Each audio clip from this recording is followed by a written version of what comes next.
اور اگر اولاد ہو جائے اسے قتل کر دینا، مار ڈالنا، کیا یہ سبھی درست ہے؟ ازدواج موقت کے مسئلے کے حل کے بارے میں آگے بتایا جائے گا۔ والمحسنات من النساء، محسنات محسنہ کی جمع ہے، حسن کے مادے سے ہے، جس کا مطلب قلع کے ہیں۔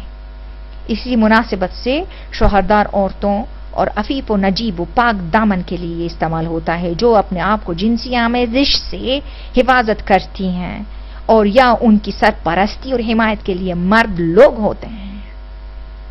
ایسی عورتوں کو محسنہ کہا جاتا ہے۔ کبھی یہ خصوصیت آزاد عورتوں کے لیے کہا جاتا ہے جو کنیزوں کے مقابلے میں ہوتی ہیں، کیونکہ ان کی آزادی حریم کی منزلہ میں ہے جو ان کے اطراف کو گھیرے ہوئے ہے، اور جس کی حریم میں بغیر اجازت کے نفوذ داخل کرنے کا کسی کو بھی حق نہیں ہے۔ اسلام یہ اجازت کبھی نہیں دیتا کہ مسلمان شوہردار عورتوں، حتیٰ دوسرے ملل و مذاہب کی عورتوں سے ازدواج کریں۔ اسی وجہ سے طلاق کے بعد ان کے لیے عدہ مقرر کیا جاتا ہے۔ عدے کے دوران شوہردار بیوی کے ارتباط اور تعلقات پر پابندی رکھا جاتا ہے تاکہ ان کے سابق شوہروں سے رابطہ بطور کلی قطع ہو جائے، تاکہ نئی شادی یا زواج کر سکیں۔ ان عورتوں کے علاوہ دوسری عورتیں تمہارے لیے حلال ہیں۔ دوسری عورتیں حلال ہیں؟ کون سی عورتیں؟ جنہیں اپنے اموال سے اختیار کر سکتے ہو، در حال ہے کہ پاک دامن رہے اور زنا سے خودداری کریں۔ دوسری عورتوں سے مراد پرانے زمانے میں کون تھی اور اس زمانے میں ضرورت مند کون ہے؟ پرانے زمانے کے مطابق ضرورتیں فرق، عورتیں مناسبات فرق، حادثات فرق ہوتا تھا، اور اس زمانے میں بھی ضرورتیں، حادثات اور فرق کرتی ہیں۔ ایسی عورتیں ہیں جو مختلف شکلوں میں ان حادثات سے دوچار ہیں اور لائق رکھتی ہیں کہ ان کو نکاح اور عزت کے دائرے میں ان کو نکاح کرایا جائے۔ اسیر ہیں وہ عورتیں جو اسیر ہوتی ہیں، وہ عورتیں جو بیوہ ہیں، جو کنیز ہیں، جو طلاق شدہ ہیں۔ پھر کہا ہے محسنین، عفیف مردوں کو کہا گیا ہے۔ وَالْحَلَّ لَكُمْ مَا وَرَاءَ ذَلِكُمْ أَن تَبْتَغُوا بِأَمْوَالِكُمْ مُحْسِنِينَ غَيْرَ مُسَافِحِينَ، محسنین عفیف مردوں کو کہا گیا جو اپنی پاک دامنی کا خیال رکھتے ہیں۔ تنہا مرد عورت اپنی پاک دامنی کا خیال نہیں رکھتے، بلکہ مرد لوگوں کو چاہیے کہ اپنی پاک دامنی کا خیال رکھیں، جس طرح کہ حضرت یوسف علیہ السلام اپنی جوان مردی، شجاعت، خوبصورتی، اپنی شخصیت، اپنے اوضاع، اپنا ہر جوانی کے شخصیت و ہویت کے ساتھ انہوں نے کیا سلوک کیا۔ حضرت یوسف نے اپنی عزت کی نگہداری کی، حضرت یوسف عورتوں سے بھاگے، حضرت یوسف نے اپنے پاک دامنی کا خیال رکھا، وہی اس بات کا خیال رکھا جس بات کے اللہ تعالیٰ نے خاص آیت بھیج کر ہدایت فرمائی ہے تمام لوگوں کو۔ عفیف مردوں کو کہا گیا ہے جو اپنے پاک دامنی کا خیال رکھتے ہیں۔ پہلے بھی بتایا کہ کیا جوان اپنی جوانی، اپنی قدرت، اپنی طاقت، شجاعت و خوبصورتی کے ساتھ کتنے بھی خوبصورت ہوں، حضرت یوسف علیہ السلام سے زیادہ کوئی خوبصورت ہو سکتا ہے؟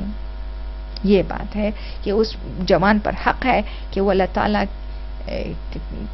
کی بندگی میں آ کر اپنی پاک دامنی کا خیال رکھیں۔ ایسے جوان جو پاک دامنی کا خیال رکھتے ہیں، ہماری جان ان پر قربان ہو، جو خود پاک دامن ہوتے ہیں اور دوسروں کو بھی پاک دامنی کی طرف دعوت کرتے ہیں۔ بعض اتنے عیاش ہیں کہ خود عیاش ہیں، حتیٰ کہ نجیب و پاک ترین عورتوں لڑکیوں کو اپنے چنگل میں، اپنے بھیڑیوں کی چال میں، اپنی شرارتوں اور فسادات کے تحت جو وہ چالاکی کر کے ان کو پھانستے ہیں اور پھر انہیں اپنے شکار میں کر کے انہیں بھی بد چلن کروا دیتے ہیں۔ اللہ تعالیٰ ان لوگوں پر لعنت کرے، پہلے تو ہدایت کرے، اگر نہیں ہوتا تو واقعی میں، کیونکہ عورت ذات کا سوائے خدا کوئی بھی نہیں ہے۔ تو یہاں پر کتنی اچھی بات ہے، سلام ہو میرا ان لوگوں پر، جو ان مردوں پر جو اپنی عزت و آبرو کا خیال رکھتے ہیں، پھر دوسروں کی ماں، بیٹیوں، بہنوں کا خیال رکھتے ہیں۔ سلام ہو ان لوگوں پر، عمل زنا سے دور رہتے ہیں اور ازدواج کے لیے درست راستہ سے یعنی احکام الہی سے استفادہ کرتے ہیں۔ اسیر، کنیز، بیوہ، طلاق شدہ تمہارے اختیار میں ہے، جس سے چاہو اگر ان کی رضایت ہو تم کر سکتے ہو، گناہ سے تو بچ سکتے ہو۔ کم از کم آگ کے شعلے جہنم کا آگ تو تمہارا دامنگیر نہ ہوگا. عورتوں سے ان کی مرضی کے مطابق احکام اسلامی کے مطابق نکاح یا ازدواج کر سکتے ہو. یہ اللہ تعالیٰ نے تفسیر مکارم شرازی فرماتے ہیں, تفسیر النمونہ میں آغا شہید مطہری فرماتے ہیں, یہ میں نہیں کہہ رہی ہوں, اور شرائط کے, اور پھر یہ کتاب فرمان علی میں بھی ہے, آپ اس کا مطالعہ کیجئے اور دوسرے علماء سے پوچھئے.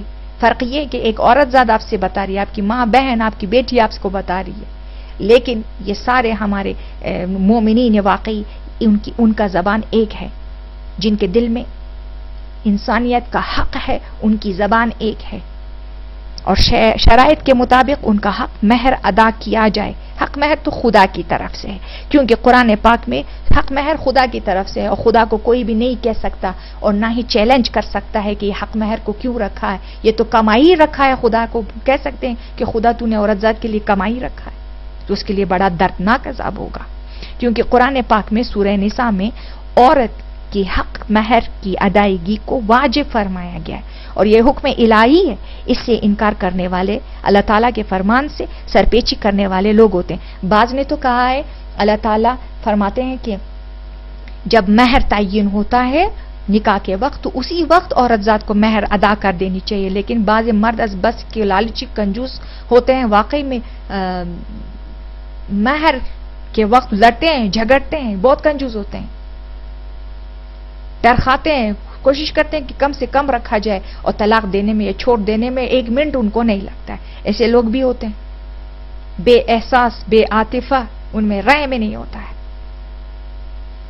یہ کام ان لوگوں پر سوٹ کرتا ہے جو رحم کے قابل ہو, واقعی میں جو واقعی میں انسان ہو, جو واقعی باشعور ہو, بادرک ہو, با ادراک ہو, جو قابل محبت ہو, قابل نوازشات پروردگار عالم ہو. درندوں کے لیے تو نہیں ہے, عیاشوں کے لیے نہیں ہے.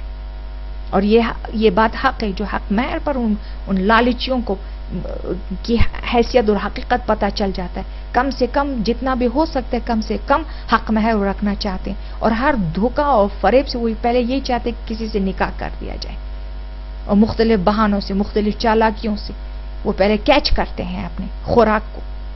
ولا حول ولا قوت الا باللہ العلی العظیم. یہ کام ان لوگوں کے لیے جو اس کام کے لیے شائستگی رکھتے ہیں, جو اس مقام کی عظمت رکھتے ہیں,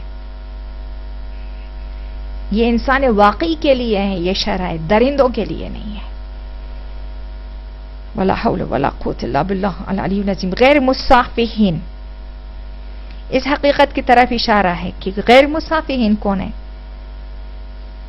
اشارہ ہے کہ مسئلہ ازدواج میں ہدف اور مقصد فقط تنہا ہوسرانی اور جنسی غریزہ کا ارضا کرنا نہیں ہوتا, کیونکہ یہ امر زندگی اور انسانی بقا کے لیے عالی ترین ہدف ہے.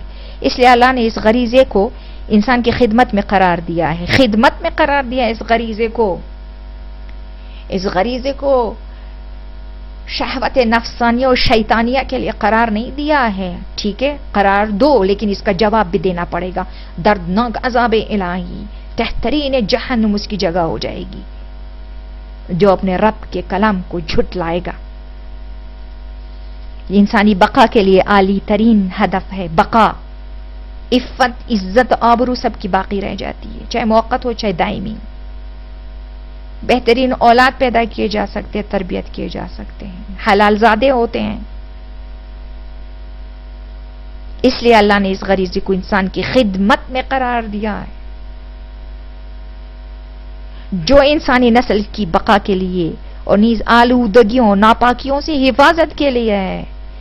اس کے بعد ازدواج موقت کے مسئلے کی طرف اشارہ ہوا ہے, اور اصطلاح میں متعہ کیا کہ کلام سے فرماتا ہے ان عورتوں کو جنہیں متع کرتے ہو ان کا مہر واجب کے عنوان سے ادا کرو, کیونکہ وہ عورتیں اب تمہاری ملکیت میں ہیں اور تم پر حق رکھتی ہیں, ان کا حق بنتا ہے, اس لیے ان کا مہر ادا کر دیا جائے. اور یہ کلام الہی قرآن پاک سے بیان کیا جا رہا ہے.